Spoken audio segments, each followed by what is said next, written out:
Hi అండి, అందరికీ నమస్కారం. ఎంసీవీ ఛానల్కి స్వాగతం. ఈరోజు వీడియోలో అరటికాయతో చిప్స్ ఎలా తయారు చేసుకోవాలో చూద్దామండి. ఇప్పుడు కావాల్సినవి తీసుకుందాం. ఇప్పుడు 3 అరటికాయలు నేను తీసుకున్నానండి. మీకు కావాల్సినన్ని మీరు తీసుకోవచ్చు, మీ ఇష్టం అది. 3 అరటికాయలు తీసుకునే ముందు ఒక గిన్నెలో వాటర్ పోసుకుని ఇలాగా 1 స్పూన్ సాల్ట్, 1 స్పూన్ పసుపు వేసుకుని వాటర్ ప్రిపేర్ చేసుకోవాలి. ఇప్పుడు అరటికాయలని శుభ్రంగా పొట్టు తీసుకుని పైన ఉన్న తొక్క శుభ్రం చేసుకోవాలి. శుభ్రం చేసుకున్న తర్వాత చూస్తున్నారు కదా, వీడియోలో చూపించిన విధంగా శుభ్రం చేసేసుకుని ఆ వాటర్లో వేసుకోవాలి. ఇప్పుడు స్టవ్ వెలిగించి బాండీ పెట్టుకుని అవి వేగడానికి డీప్ ఫ్రైకి సరిపడా ఆయిల్ వేసుకోవాలండి.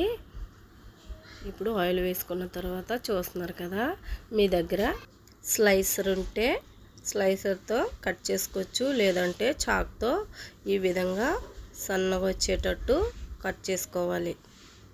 చూస్తున్నారు కదా, నాకైతే చాక్తో కూడా ఈజీగానే ఉంటుందండి. నేను కట్ చేసి చూపిస్తున్నాను. చూసారా, చిప్స్ ఎలా ఉన్నాయో బాగానే వచ్చేసాయి.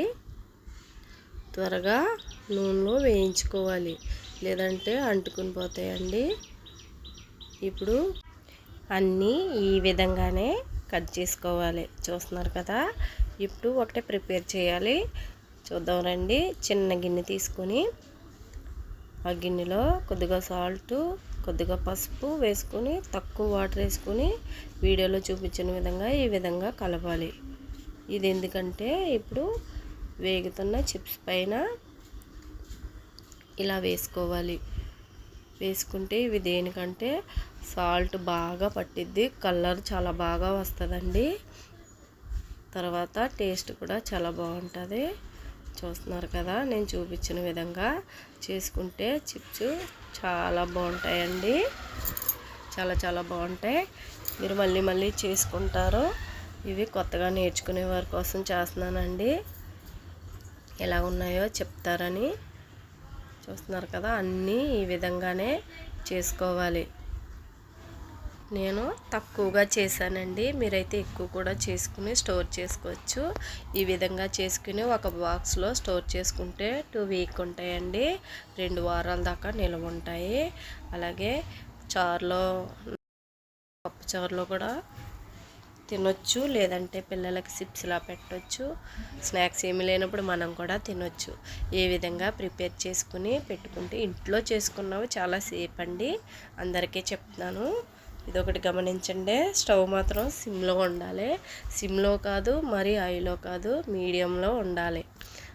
అన్నీ ఈ విధంగా ప్రిపేర్ చేసుకుని ఇలా స్టోర్ చేసుకుంటే చూస్తున్నారు కదా, ఇప్పుడు అయిపోయిందండి. నేను అన్నీ చేసుకున్నాను. ఇప్పుడు కొద్దిగా సాల్ట్, కొద్దిగా కారం, లేదంటే మసాలా పొడి ఉంటుంది కదండి, కారపొడి, అది చల్లుకున్న చాలా బాగుంటుంది. ఒట్టివి కూడా చాలా బాగుంటాయి. చూస్తున్నారు కదా, ఈ విధంగా చేస్తారని. ప్లీజ్ సబ్స్క్రైబ్ అండి. చూస్తున్నారు కదా, చాలా బాగున్నాయండి.